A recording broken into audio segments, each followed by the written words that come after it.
Today we'll be looking at some question that has to do with projectiles.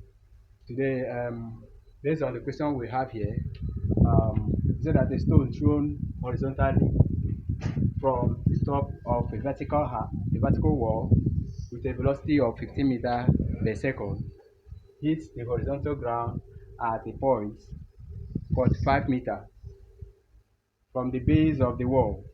Calculate the height of the height of the wall, and we have G as what 10 meters per second. The second question here said that an object an object is projected with a velocity of 10 meter per 100 meter per second from a ground level at an angle theta to the vertical. If the time of the flight of the projectile is 10 meter 10 seconds, calculate the theta. So here we're getting the theta. In this case, we want to calculate the height of the wall. So before we do that, assuming we have a wall that look like this, and then the object is thrown down, it has two motions going on here. We have two motions that's going on here. The first one is horizontal motion, which has a velocity of meter per second, 15 meter per second, and the vertical motion, which has to do with force of gravity, gravitational pull down. And then they say that the other one is 45 meter. The object for 45 meters. So what these two motion has in common is what the time.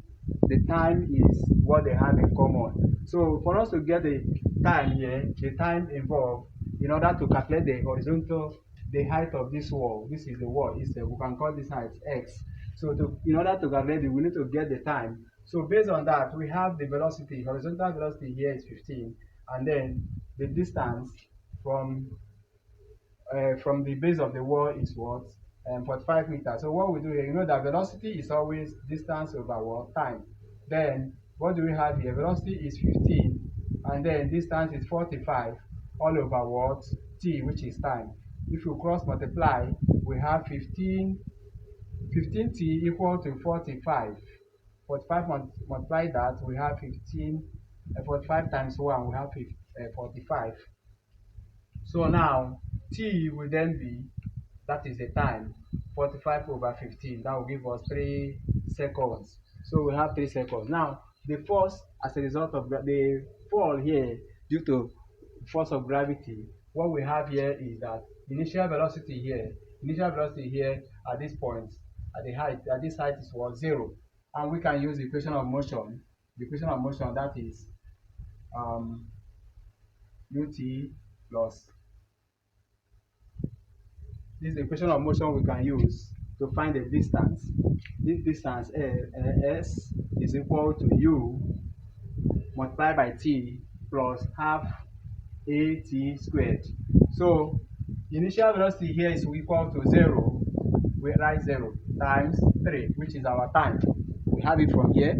So, and our acceleration plus half acceleration due to gravity is what 10 times 3 squared, which is the time. To this 2 divide, 2 will cancel, we have 5. 3 times 3 is what 9.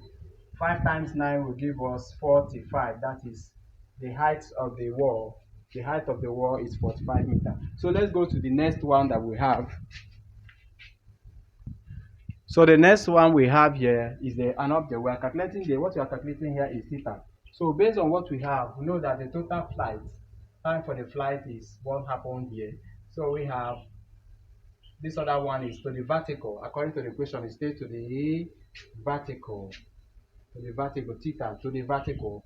Now this means theta is here, but the angle in question that help us to get the projectile done, to get the maximum time, is what we have there, 90 minus theta.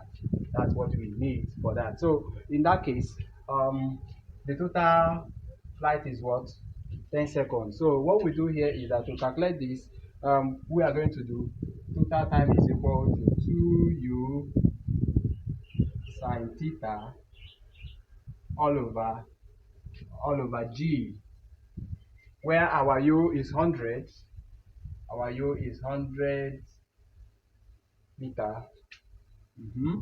And then our theta here now will be equal to 2 times 100, 2 times 100 sine 90 minus theta all over 10, 10 which is acceleration due to gravity. And this our time is what? Giving us 10 seconds. So when we cross multiply this, 10 multiply 10, we have 100. So 2 times 100 will give us 200 sine 90 minus theta. So sine 90 will give us 1. Sine 90 is 1. And then minus sine theta equal to 100. 200 multiply 1, we have 200. 200 multiply minus sine theta, we have minus 200 sine theta here. So equal to what? 100. So here, 200 subtract, collecting like terms, 200 subtract 100, we have minus 200 sine theta. That will give us equal to minus 200 sine theta. Then this will give us minus 100 equal to minus 200 sine theta.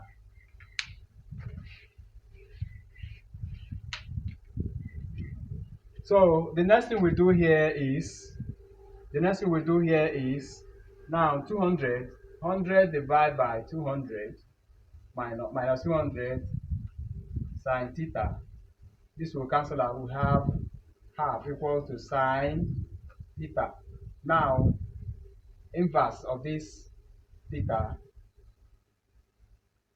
will give us 30 degree. That means sine theta is equal to what? Equal to 30 degree. So now the theta equation is 30 degree, and then the angle of projection will then be 90 minus 30. That will give us 60 degree. All right, guys, thank you so much for being part of the class. And if you have any question, you can leave it in the comment section.